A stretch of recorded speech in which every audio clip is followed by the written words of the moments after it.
Jenazah pemimpin Hamas Ismail Haniyeh dan pengawalnya dimakamkan di Doha, Qatar.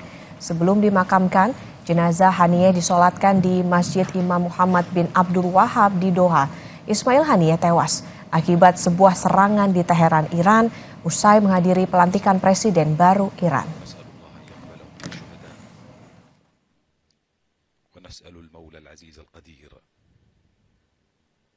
Kita ke informasi mancanegara, saudara. Israel terus melanjutkan serangan di jalur Gaza.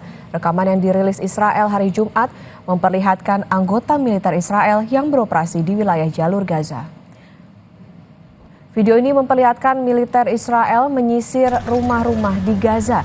Pasca terbunuhnya pimpinan Hamas Ismail Haniyeh, banyak pihak khawatir gencatan senjata di Gaza akan gagal.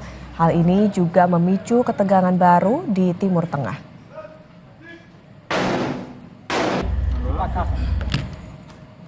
Sementara itu, serangan Zionis Israel yang terus berlanjut di Gaza, menurut otoritas kesehatan Palestina, telah menewaskan 39.480 warga dan jumlah korban luka-luka mencapai 91.128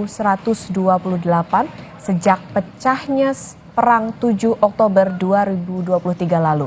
Selama 24 jam terakhir, tentara Israel menewaskan 35 warga Palestina dan melukai 55 lainnya.